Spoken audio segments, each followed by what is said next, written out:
Hi friends, আজকে আমি আপনাদের সাথে শেয়ার করব আমের আচার রেসিপি। আমার আম্মু আচার বানিয়েছে, তো আম্মুর যখন বানায় তখন আমি ভিডিওটা করেছিলাম। তো আম্মু প্রথমে সয়াবিন তেল, তাতে আদা কুচি, রসুন কুচি, শুকনো মরিচ কেটে কিছু দারচিনি দিয়ে আম্মু মশলাগুলো দিয়ে নিচ্ছে। প্রথমে একটু ঘি দিচ্ছে, দেন কয়েকটা এলাচ দিবে। এতে এলাচগুলো একটু থেতো করে নিচ্ছে যাতে ভালো ফ্লেভার আসে। দেন কিছুটা লবণ দিল, এখন একটু নেড়ে নিচ্ছে, একটু ভেজে নিচ্ছে। দেন এতে চিনি দিল 3 থেকে 4 টেবিল চামচের মতো চিনি। দেন আমের টুকরো করে রাখা আমগুলো, প্রথমে আমগুলো কেটে নিয়েছিল, দেন ওগুলোকে একটু কেচে নিয়েছে যাতে ভিতরে স্বাদটা ঠিকমতো প্রবেশ করে এই জন্য।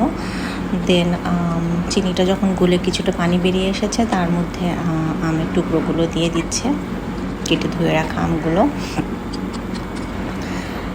জালটা মিডিয়াম হিটে দেওয়া আছে, একদম কমও না আবার হাই হিটও না, এরকমভাবে দিয়ে রেখেছে। আমার আম্মুর 5 ফোড়নের একটা গুঁড়া করা আছে, ওই পাউডারও দিয়েছে 1 চামচের মতো। এখন সবগুলো আমের টুকরো দিয়ে দিচ্ছে,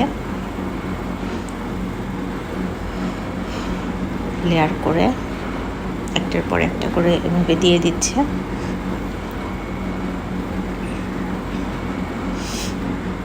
আমগুলো দেখতে একটু কালো কালো হয়ে এসেছে, কাজ আমটা আমাদের খালা কেটে দিয়ে গিয়েছিল 2-3 ঘন্টা আগে। একটু দেরিতে শুরু করেছে আম্মু আমের আচার বানানোটা, এই জন্য একটু কালো ভাব এসেছে। বাট রান্না হয়ে গেলে এগুলো আমি দেখেছি যে ঠিক হয়ে গিয়েছে। সো এখন কিছুটা চিনি দিয়ে নিল। চিনিটা আপনাদের স্বাদ মতো, আপনারা যদি মিষ্টি আচার খেতে চান তাহলে একটু বেশি করে দিবেন। তো একটু মরিচের গুঁড়া দিয়েছে।